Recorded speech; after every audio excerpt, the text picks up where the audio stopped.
Now we will begin Part A with the first conversation. Number 1. Thanks a lot. This scarf will be perfect with my blue jacket. Made a good choice, did I? What does the man mean?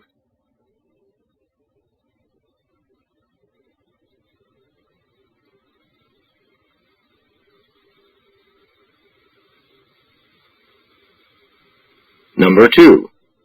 My cousin Bob is getting married in California, and I can't decide whether to go. It's a long trip, but I think you'll have a good time. What does the man imply?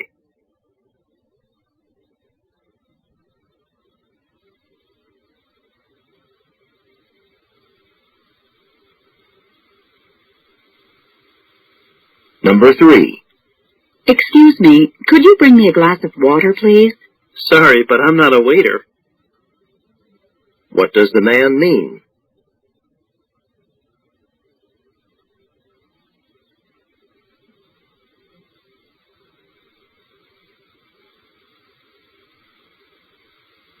Number 4. Got the time? It's a little after 10. What does the woman mean?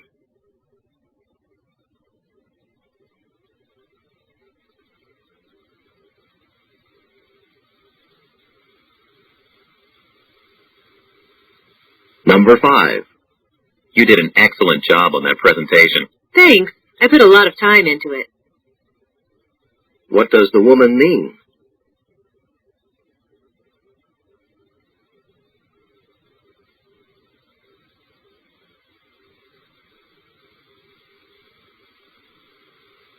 Number 6.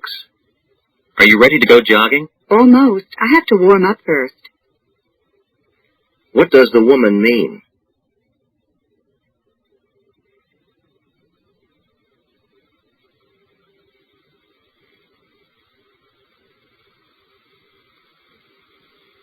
Number 7. I've been calling David for the past half hour, but I keep getting a busy signal. Well, if you don't get him soon, we'll just have to go to the movies without him. Why are the women trying to call David?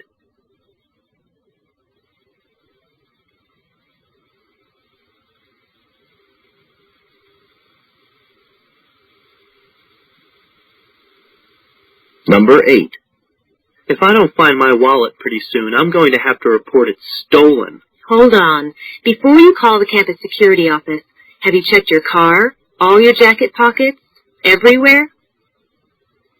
What does the woman suggest the man do?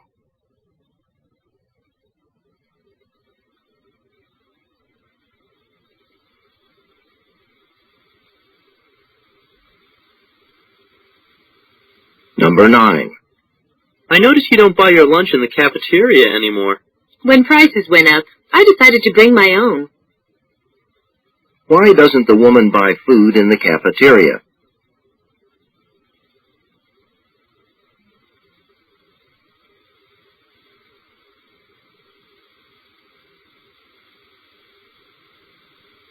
Number 10. You know, my car hasn't been the same since I bumped into that telephone pole. You'd better have that looked into before you drive to Florida. What does the woman mean?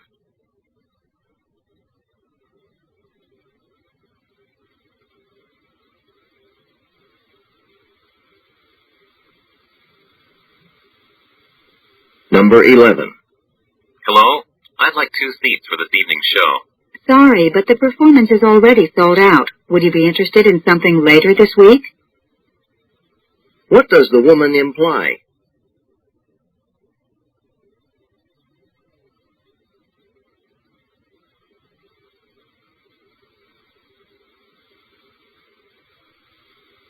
Number 12.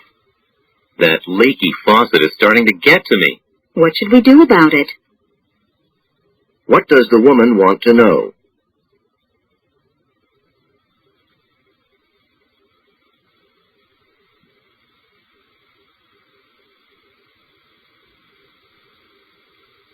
Number 13. Could you please tell me where to find running shoes? Yes, they'd be on the 2nd floor in sporting goods. Where is this conversation probably taking place?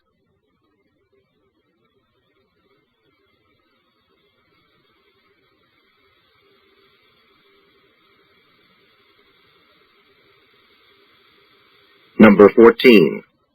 Mary, did you drop off the roll of film for developing? No, I got Susan to do it. What happened to the roll of film?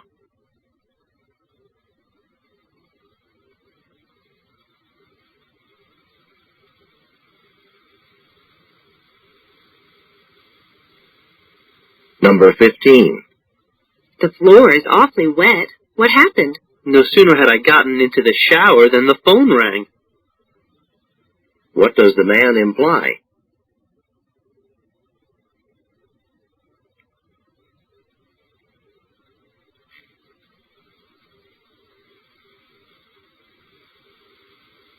Number 16. Aren't you leaving tomorrow for vacation? All packed and ready to go? Not quite.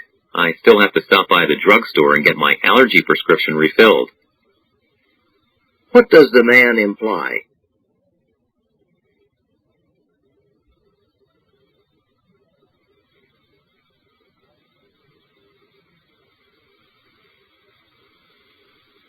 Number 17.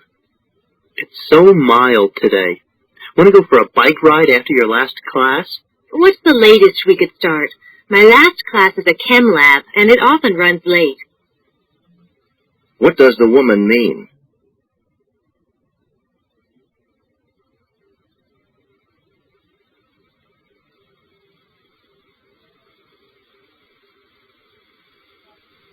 Number 18. I knew Laurie played the piano, but I didn't know she played the guitar. Neither did I. It seems she just picked it up on her own over the summer. What does the woman mean?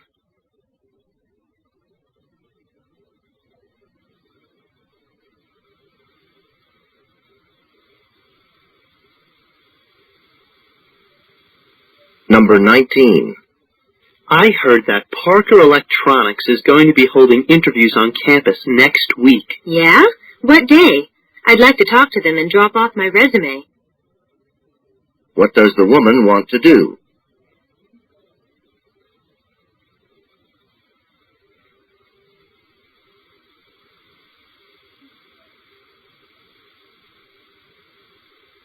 Number 20. You know, some TV channels have been rerunning a lot of comedies from the 60s. What do you think of those old shows? Not much, but then the new ones aren't so great either. What does the man mean?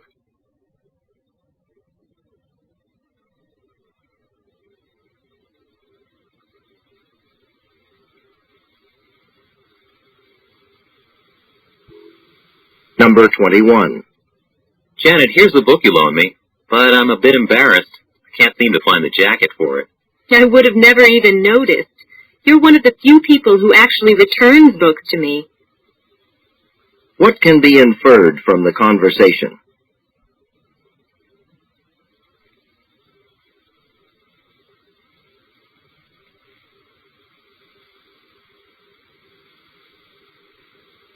Number 22. Did you hear if the debate team is going on to the state competition, or did they get eliminated? Actually, I haven't been following their progress this year. What does the man imply?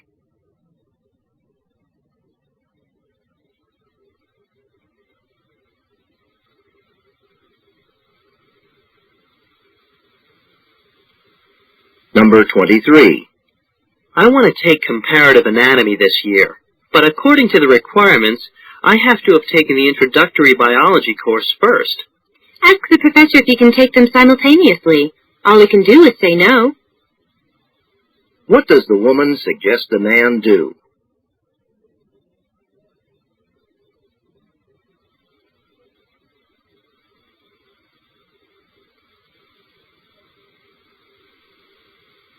Number 24. If I can get Brian to pay back the money I lent him last week, I could get that new tennis racket. I hope you have better luck than I did. What does the woman imply?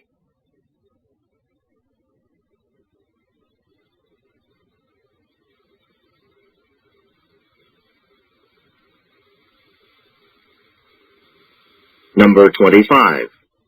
I hear you're quite proficient on the violin. I'm pretty rusty after all these years.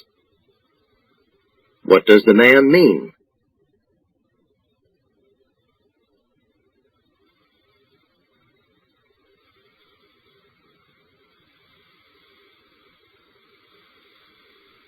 Number 26. I really want to see the play at the outdoor theater tonight. Will you come with me? You know I hate battling all those mosquitoes.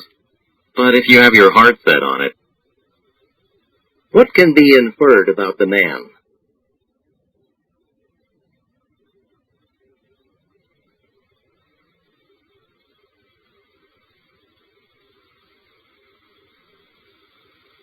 Number 27. Have you visited the new exhibit? Not yet, but it'll be at the Student Center until June. What does the man imply?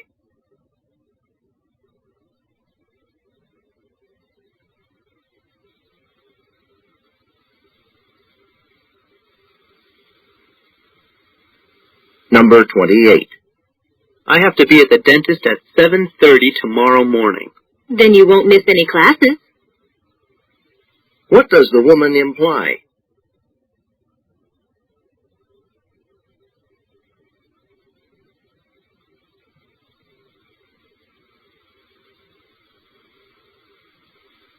Number 29.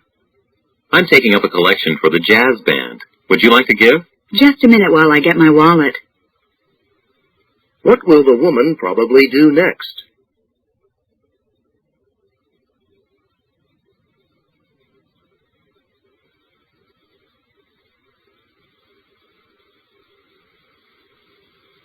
Number 30. Your cousins just called. They're stranded at the beach. So they didn't manage to get a lift after all. What had the woman assumed about her cousins?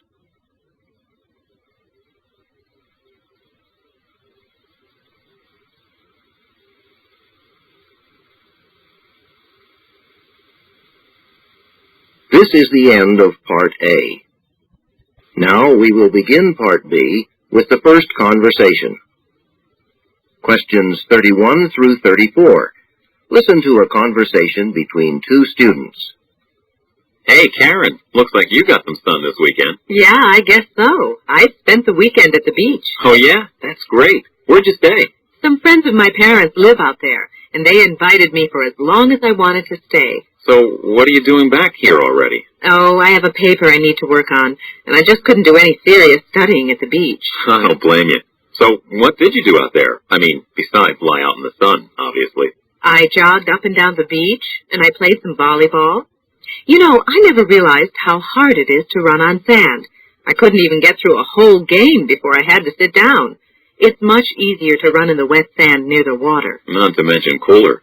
Did you go swimming? I wanted to, but they said the water isn't warm enough for that until a couple of months from now, so I just waded in up to my knees. It all sounds so relaxing. I wish I could get away to the beach like that. It looks like you could use it.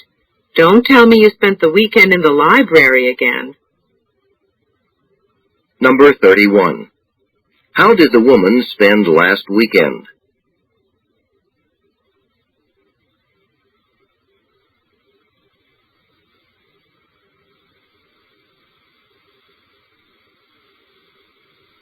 Number 32.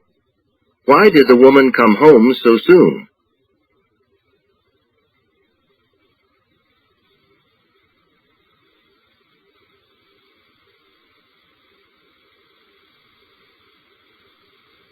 Number 33. Why did the woman have to stop playing in the volleyball game?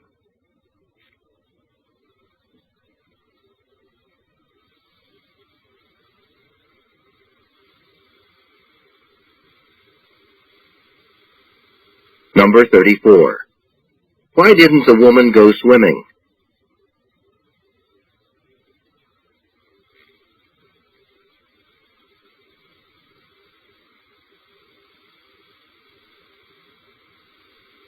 Questions 35 through 38.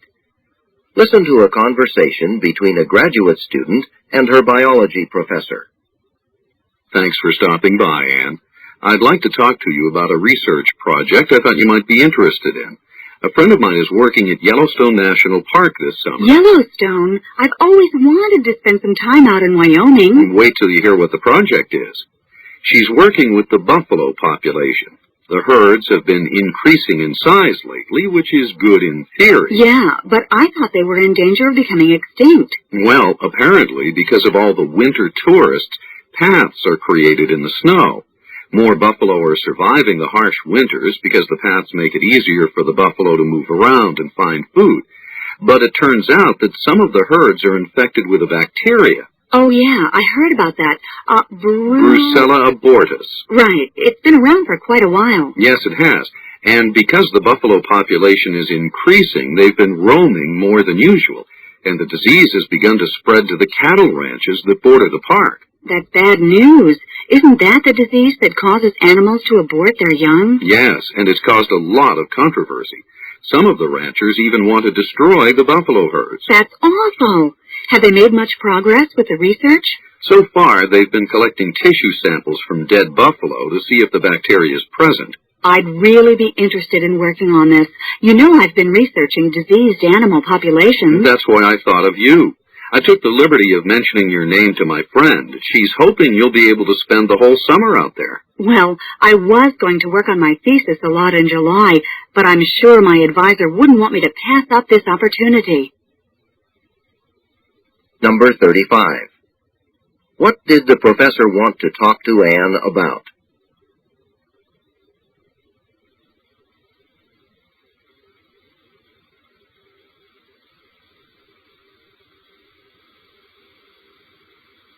Number 36. According to the professor, why is the buffalo population increasing?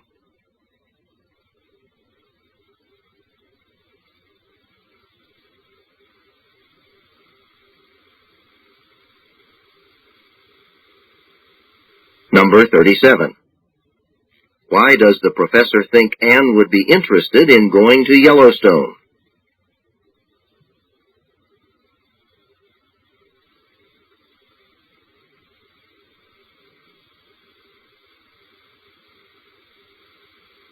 Number 38. How will Anne probably spend the summer?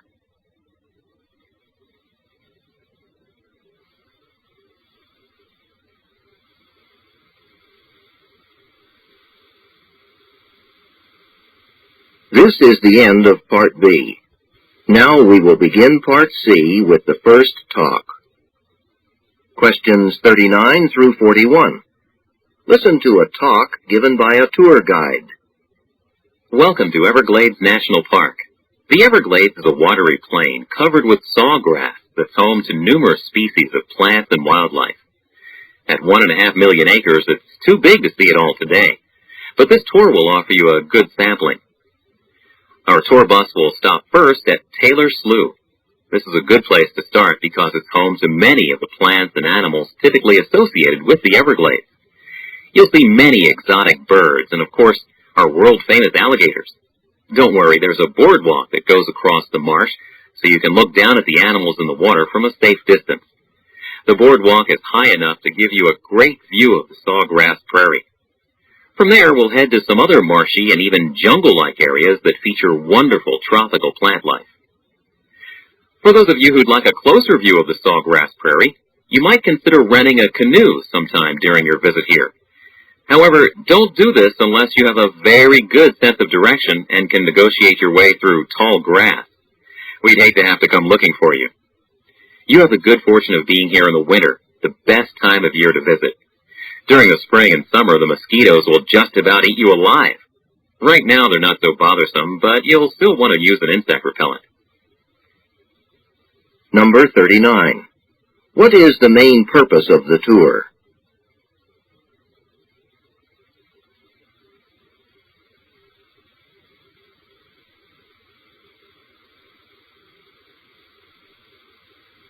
Number 40. What does the speaker imply about paddling across the water in a canoe?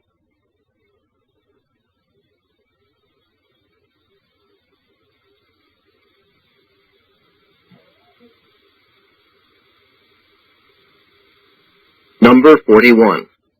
Why is it good to visit the Everglades in the winter?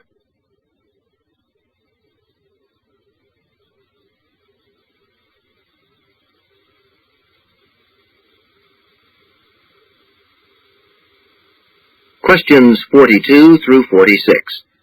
Listen to a talk given by an astronaut.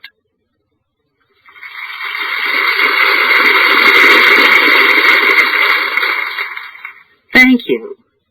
It's great to see so many of you interested in this series on survival in outer space. Please excuse the cameras. We're being videotaped for the local TV stations. Tonight I'm going to talk about the most basic aspect of survival, the spacesuit. When most of you imagine an astronaut, that's probably the first thing that comes to mind, right? Well, without spacesuits, it would not be possible for us to survive in space. For example, outer space is a vacuum. There's no gravity or air pressure. Without protection, a body would explode. What's more, we'd cook in the sun or freeze in the shade, with temperatures ranging from a toasty 300 degrees above to a cool 300 degrees below 0 Fahrenheit. The spacesuit that NASA has developed is truly a marvel. This photo enlargement here is a life-size image of an actual spacesuit worn by astronauts on the last space shuttle mission. This part is the torso. It's made of 7 extremely durable layers. This thick insulation protects against temperature extremes and radiation. Next is what they call a bladder of oxygen. That's an inflatable sac filled with oxygen to simulate atmospheric pressure. This bladder presses against the body with the same force as the Earth's atmosphere at sea level. The innermost layers provide liquid cooling and ventilation. Despite all the layers, the suit is flexible, allowing free movement so we can work. Another really sophisticated part of the spacesuit is the helmet. I brought one along to show you. Can I have a volunteer come and demonstrate? Number 42. What is the speaker's main purpose?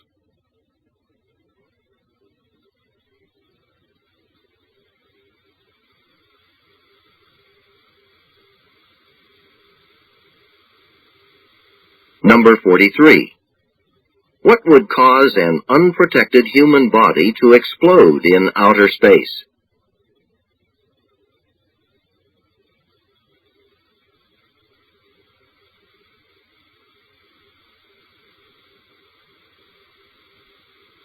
Number 44.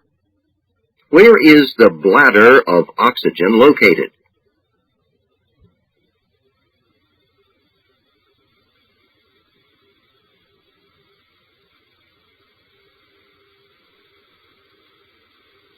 Number 45. What does the speaker show the audience as she describes the main part of the spacesuit?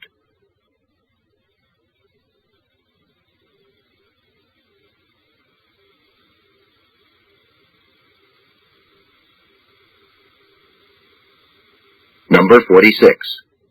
What will probably happen next?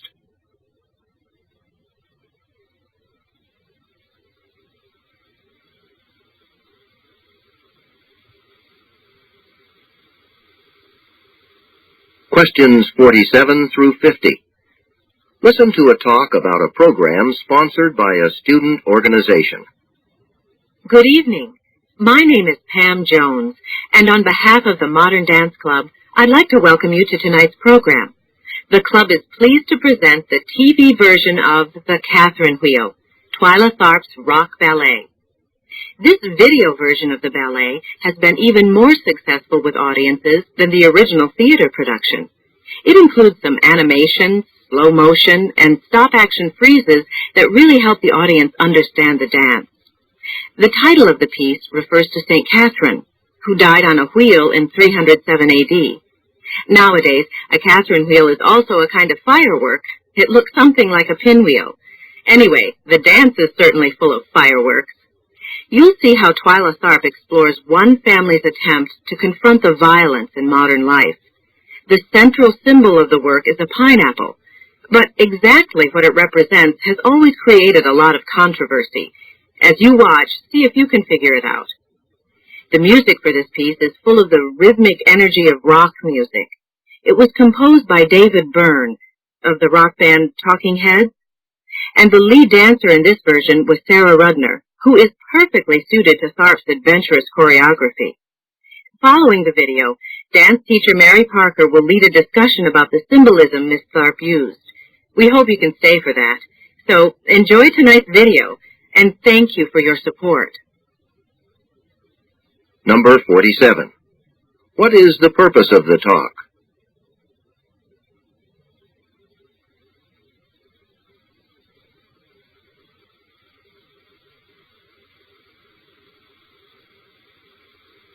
Number 48. Why was the video version of the dance more successful than the theater production?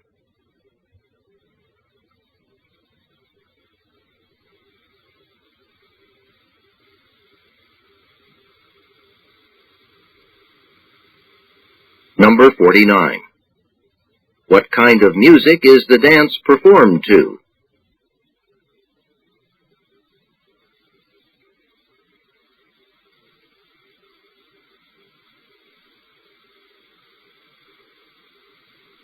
Number 50. What will probably be included in the discussion after the program?